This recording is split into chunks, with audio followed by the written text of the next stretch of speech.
All right, welcome Blue Star Report. I'm Brad. That right there is Dustin. All right, listen here. Today, we're going to talk about a couple of things here real quick. The first thing is how I want to do this video is we can't look at a preseason game as win or loss. No. Okay, it can't be a win or loss thing because Cowboys hardly ever win a preseason game. But what you can do is look at the stats at the end of the game and determine whether or not we had a decent game, who had a good game. And I'm not talking about like person-wise. I'm talking about as a unit-wise, each unit. What areas of it, yeah. So today, we're going to talk about that. We're going to give you a few stats that you can look at the end of the game to determine how each area, fared in the game and where we might need help. And those areas are going to be wide receiver, running back, quarterback, offensive line, defensive line, linebacker, cornerback, total offense, and team defense. All right.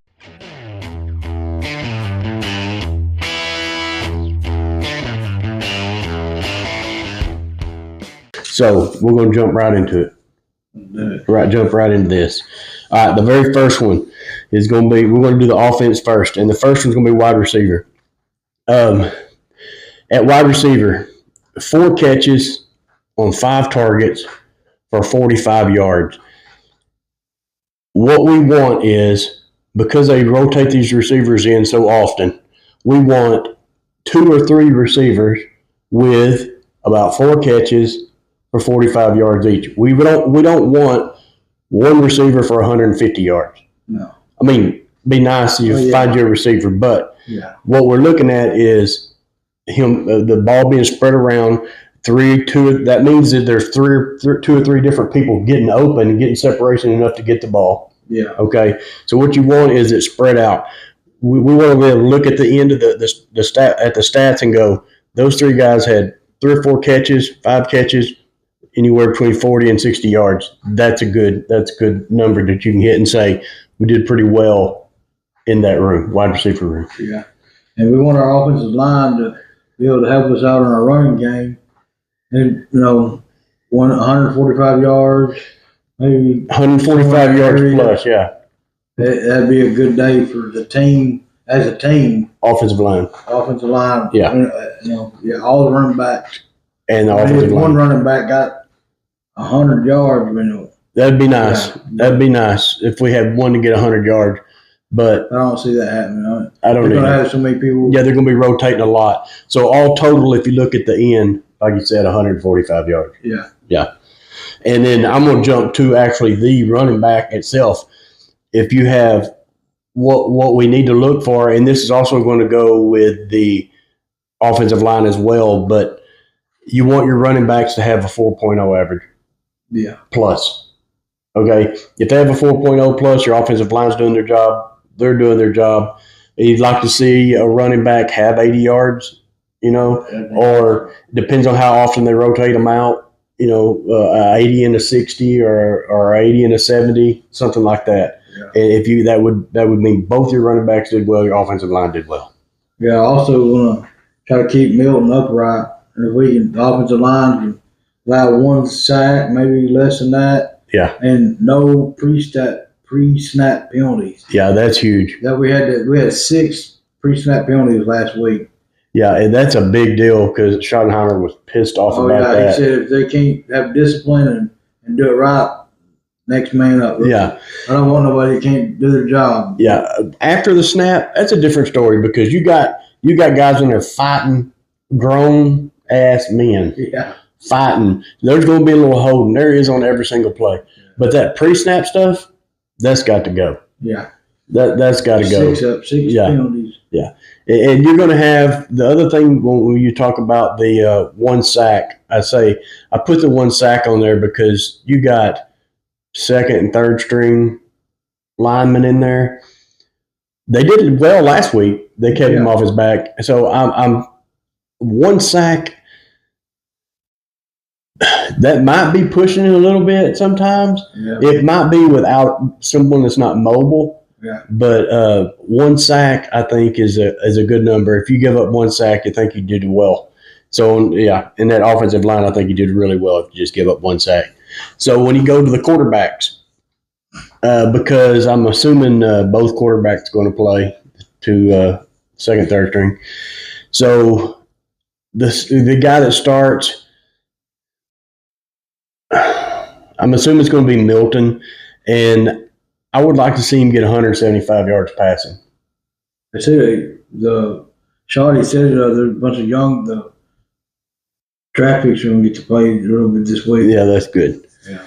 So I'm thinking 175 yards passing, and between both quarterbacks, however they split it up, I don't care if they do a half and half or 3/4 and a quarter. You need at least 250 passing between those two guys. Oh yeah. At least one touchdown, bare minimum. One touchdown, no picks. We can't have any turnovers, and about a 62% completion percentage. Yeah. If we can get to no turnovers, get about 24 plus points or somewhere in that range. Yeah. Might be okay. Yeah, I think so too. Overall, so on offense, and I don't know what the average is anymore, but it's somewhere in 23, 26 point average for a team. But if you can keep your if your quarterback can get, if you had one quarterback, okay, if you ran with one quarterback and he passed for 250, and your running back's getting 80 yards that day on the ground, and you got a couple of receivers getting 45, 50 yards, and maybe one getting 100, you're going to get your 20-something points. Yeah. You're going to get your 20, 23, 24, 28 points. You're going to get them. I mean, everything's clicking. No turnovers. Your quarterback doesn't get sacked. You're going to get your points. Your points are coming. I'd say that'd be a good day. A fair statement, yeah.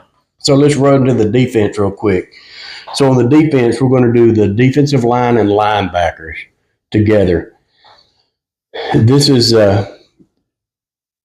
we got to keep the other team from rushing for more than 125 yards. Oh yeah, we got to hold them under that. 125 yards, and I say defensive line and linebackers because if they've gotten past those two lines of defense, the 125 yards is over. Yeah. And once they get 10, 15 yards, if they get in a couple plays 10, 15 yards downfield, you can forget about holding a team to 125 yards rushing. Linebackers and defensive line, linebackers. That's that. If you at the end of the day, you look at this stat line. If they've got less than 125 yards rushing, they've done their job in that category. If they're getting past the second level, then there's a problem. Yeah. Yeah. And on our line, the defensive line, if we can get 2+ sacks, I mean, that'd be great. I think Ezra Rockley's going to get to the quarterback this week. He's going to get his. It's coming. He did well last week. He didn't get his sacks like a lot of people hoped he would, but that quarterback also did a lot of rolling out of the pocket to the opposite side. Didn't have a chance, but he did win his pass block win rate by a high percentage. He get used to the speed of the game. Yeah. And I think he'll pick it up. He will pick it up. On cornerbacks, no plays over 25 yards. No. And that's pass plays and run plays. And I say 25 yards because if they do happen to break a run play past our second defenses, past our linebackers, our secondary, our safeties, our corners should be able to step up and make a tackle long before they get 25 yards downfield. Yeah. Okay? Yeah. So that's cornerbacks, no plays over 25 yards, and keep the receiving down to 235. Yeah. You keep the receiving down to 235 and the rushing run 100, 125 and a takeaway and hold them under 20 points. Yeah.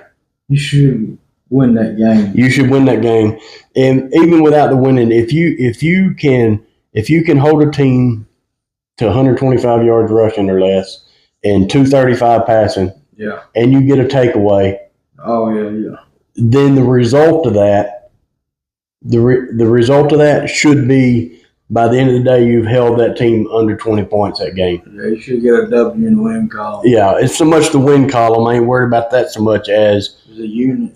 As in preseason we're just talking about preseason here. Things are going to change in the regular season a little bit. These numbers will change, but when you got all these different guys that are new, haven't played a lot, or third, fourth stringers, there's really no way to determine how well they played because they don't get a lot of playing time. And you really can't keep up with, well, was he in? Was he in? Was he out?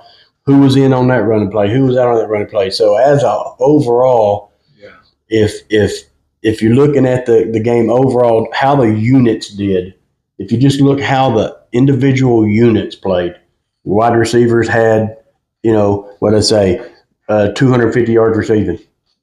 Yeah. Okay. Pretty good day. Yeah. Running backs had 145. 145. That's a good day. The quarterback had a touchdown. Yeah, that's a good day. Keep him upright. Keep the quarterback. Not getting sacked. Yep. No sacks. Turnovers. Exactly. If they hit these numbers, then the points will turn out in the end. Yeah. You know what I mean? But that's how we wanted to. That's kind of how we wanted to do this video today. Instead of saying keep an eye on this guy, keep an eye on that guy, it's really hard for us even to sit there and watch the game and to say, well, was Jay Toya in or was that Mosley or who was in there? Because they got the camera on and boom, they're gone. You're like, can't get the numbers, and they don't put out the play percentage numbers fast enough for me to go through them and figure out who was in the game. But what we can do is at the end of the day, you can look at that stat line and go, running backs did well, that running back did well, and those numbers that we gave you are kind of targets that you look at to go, hey, he did a pretty good job. If you got two receivers that had 4 catches for 45 yards, you go, well, that's not very much. Well, he probably didn't play but 10 plays. Yeah, it was that. Yeah. Okay, so he probably there's so many receivers on the team, you don't even know how many opportunities they got. If they got 4 catches for 45 yards, they probably had a pretty good game. Yeah. If you have a running back that has a 4-point average and he hit 80 yards rushing, he did pretty good because he probably only got about 10 carries. Yeah. Okay, and that maybe 12, but 80 yards may be pushing it. But you're hoping for a good breakout yard. And your quarterbacks are split up. It's hard to say who's going to do that. So if you're looking at 250 overall or 175 for one that stood out. Okay. And on the defense, you had 2+ sacks and a turnover. Yeah. Hold them under 20 points. That's a good day too. That's a good day. That's a good day for your for preseason football. Yeah. And not knowing half the guys' names that are on the field. Exactly. And which ones are on the field at that time. Anyway, that's what we have for you today. We just wanted to bring you something like that real quick. And then whenever we do a review on this game, Sunday or Monday, we'll be able to look at these numbers and go, yeah, he did good. That's the guy this did. Okay, unit did good, or this guy did good. Yeah, and you'll be able to do it too.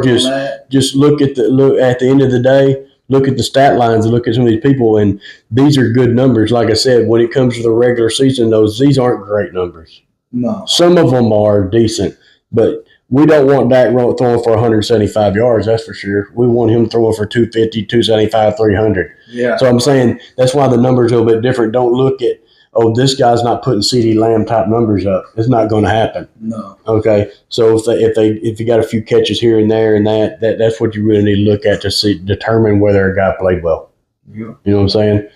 We can't to get into like what we kind of tried to do in the last video with Ezraku. He didn't get any sacks.